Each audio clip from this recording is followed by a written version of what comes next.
Hey guys, Ike here from MikesOutdoors.com. In this video I want to do a brief wrap up of our 2017 season and show you what we're going to be doing in 2018. 2018 is going to be a little bit different from what we've done last year. Less reviews, more how-to, more comparison videos, but we'll get into that in just a second. I want to wrap up 2017. I get the question all the time about what bow do I hunt with, what of actually the bows that I review, what ones do I take to the woods. So I want to address that right off the bat. This year I hunted with my Browning 171 crossbow and was able to kill a deer with it. Hunted with an APA 34, my Mamba 34.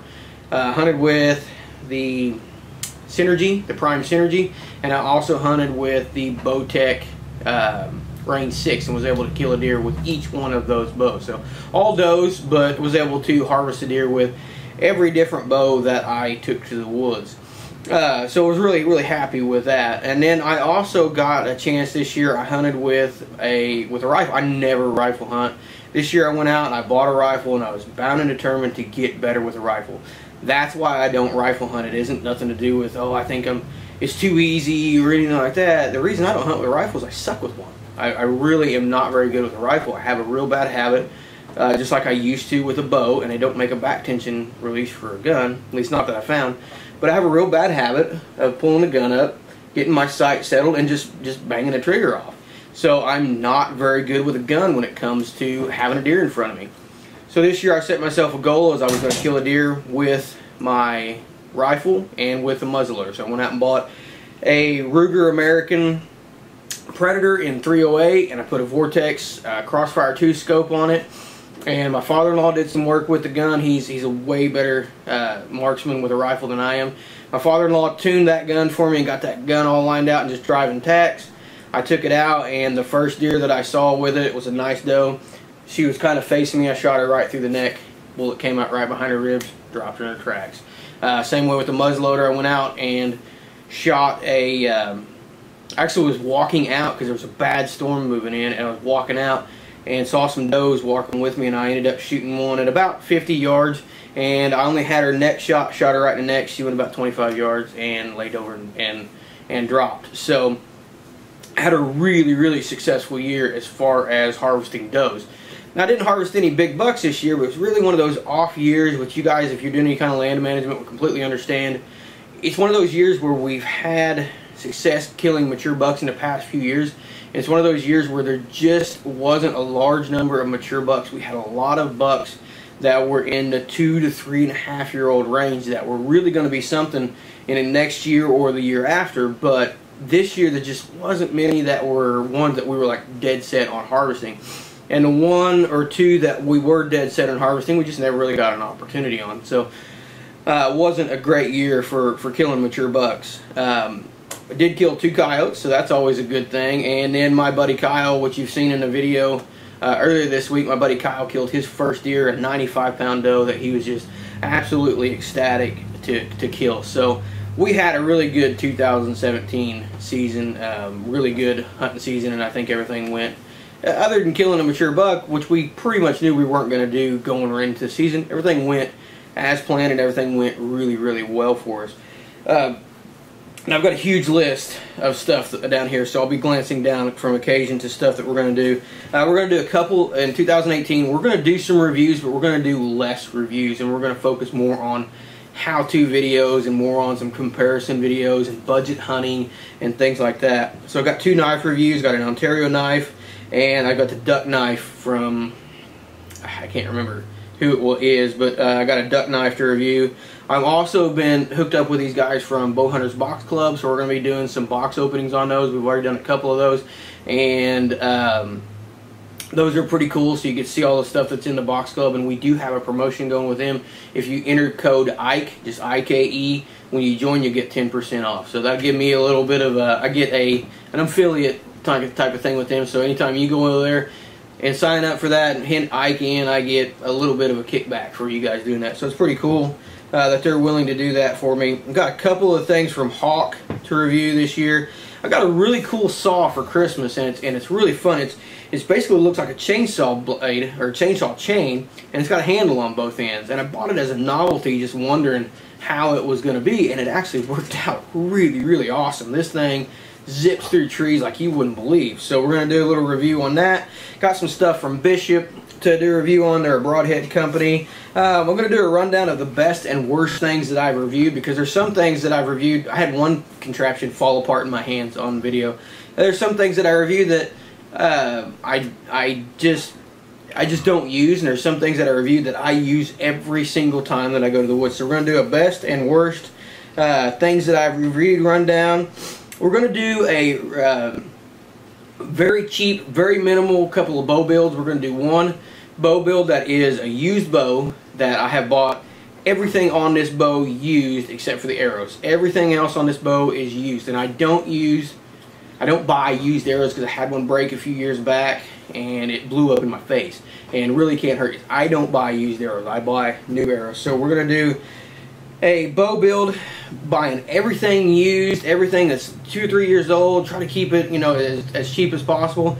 Then we're also going to do a bow build. We're going to go out and we're going to get everything new, everything brand new, and we're going to get this thing as cheap as we can possibly get it. Right now it looks like I can keep this under about a $300 budget with everything. And this is an SAS bow is what I'm looking at. So really, really cool little bow. I don't know how it's going to turn out. It may be a piece of junk, but it may be awesome too. So we're going to do a couple little bow builds there. We're also going to do a hybrid broadhead test. I'm thinking about switching to a hybrid broadhead. So we've got 3 broadheads. We're probably going to get more into that. We're going to do a head-to-head comparison on how they work, how they function, which one I think is best, which one I think is worst. So we're going to do that. We're also going to do a new bow setup. We're going to redo all of our tuning videos. We're going to do our walkback tuning, our paper tuning, our broadhead tuning. We're going to do a complete setup for you guys like I did in my DVD, but this is going to be available for you guys on YouTube for free. So we're going to do everything from putting on a D-loop, centering your rest, putting on your sight, sighting it in, putting in your peep sight, serving that in, setting your poundage. We're going to do everything that you can think of on a new bow and show you how to do that. We're going to do some suggestions on hanging tree stands.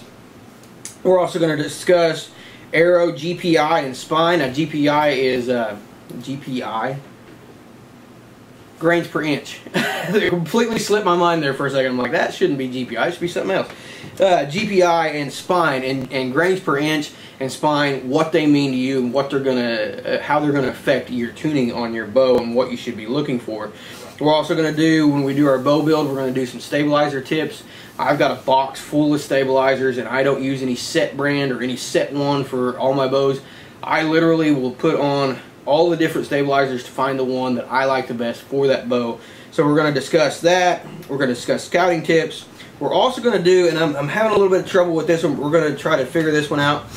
We're going to try to do a when to draw and when to shoot video as far as when you have a deer in front of you. Because this is one of the challenges that Kyle faced, and it's one of the challenges that all new hunters face, is when you have a deer coming in on you, when do you actually draw your bow? When do you actually shoot? You know, so we're going to try, I'm going to use, basically try to use a 3D deer and simulate some of that stuff like that so we can discuss when to draw and when to shoot a deer. We're also going to do some repair videos on a canoe.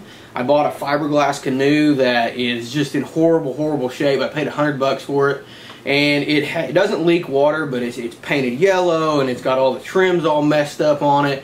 It's got a couple spots in it where the fiberglass needs fixed, and just things like that. So this spring, I'm going to trick that canoe out. I'm going to fix the fiberglass on it. I'm going to get all the paint off of there, and I'm going to repaint the thing back to the factory colors. I bought this canoe because it is a Quapaw canoe, and I'm from Quapaw, Oklahoma, and this canoe was made in '79, which is the year that I was born, and it's a '79 Quapaw canoe, so it's from my hometown.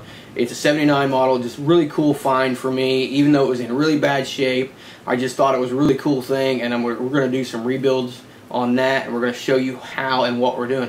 And a lot of this stuff for me is going to be kind of guesswork. I know a little bit about fiberglass and a little bit about, you know, about the repair work on there and what I need to do, but it's going to be a learning process for me as well as you guys. So we're going to discuss that, and what we're also going to do is we're going to do the last thing that we're going to do, actually it's going to be the first thing we're going to do, but we're going to do a starter kit. I got a buddy that's going to hunt with it this year, Shaw. Shaw has never hunted before in his life. He bought a bow last year, and he's been shooting that bow. He was here yesterday, and we helped him set up that bow a little bit more.